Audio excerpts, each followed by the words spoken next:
The murdered bodies of hundreds of Algerian Muslims were once thrown into this river by the French police, and recently the mayor of Paris is using it for a photo op.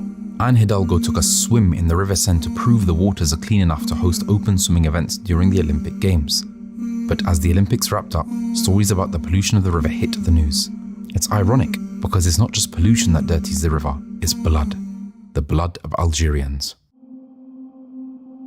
The French occupation of Algeria began with the 1830 invasion, initiating a brutal colonial period. Uprisings were met with severe repression, mass arrests, and public executions. Large areas of fertile land were confiscated from Algerian farmers and given to European settlers, causing widespread dispossession and poverty. The French also suppressed Algerian culture, language, and religion, replacing Arabic with French in official settings and restricting Islamic practices. 130 years later, the 1960s saw the climax of the Algerian War of Independence. This violent conflict began in 1954 between the National Liberation Front, the FLN, a nationalist political party in Algeria, and French colonial forces. On October 5, 1961, the French Prefecture of Police imposed a curfew for Algerian Muslim workers, French Muslims, and French Muslims of Algeria in response to state-targeted violence from the FLN. Thousands of the Algerians who live in Paris, men, women, and children, will stage their largest demonstration yet against police restrictions. In response, 30,000 to 40,000 Algerians peacefully marched towards Paris on the evening of October 17, 1961, to protest the curfew, but the demonstration turned into a massacre. That night, French police beat, killed, and threw between 200 and 300 Algerians into the Seine, the river that runs through the center of Paris, and arrested about 12,000 Algerians in the crackdown. Yet, the official report the next day mentioned only 3 deaths. Donc nous demandons la reconnaissance de ce crime et nous demandons la reconnaissance des crimes du colonialisme français commis en Algérie pendant 130 ans. La colonisation, des crimes odieux, des massacres ont été commis contre des Algériens. The French government censored the news, destroyed archives, and blocked journalists from investigating the incident.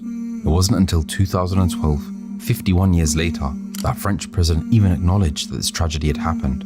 As the world watches the Olympics or other events in France, do we remember the history of the Seine?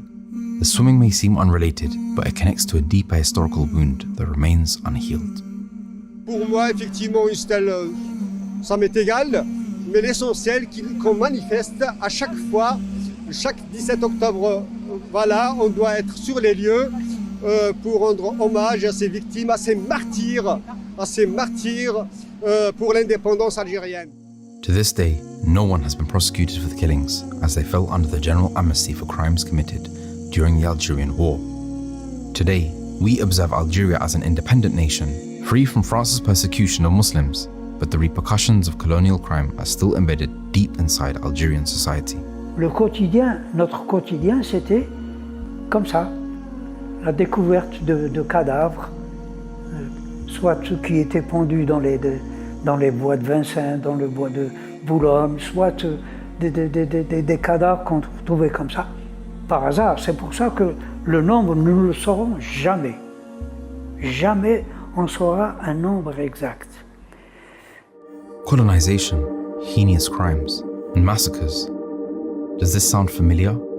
Repression, mass arrests, land confiscation, settler colonialism, dispossession, suppressing culture and language, restricting Islamic practices.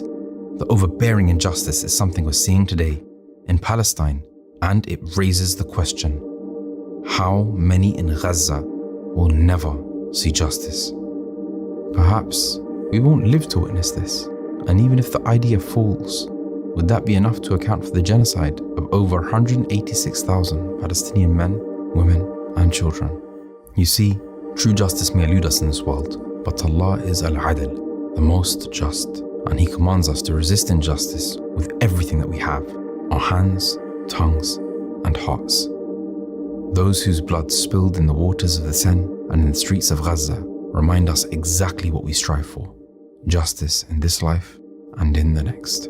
132 years and counting for Algeria, 76 years and counting since the Nakba.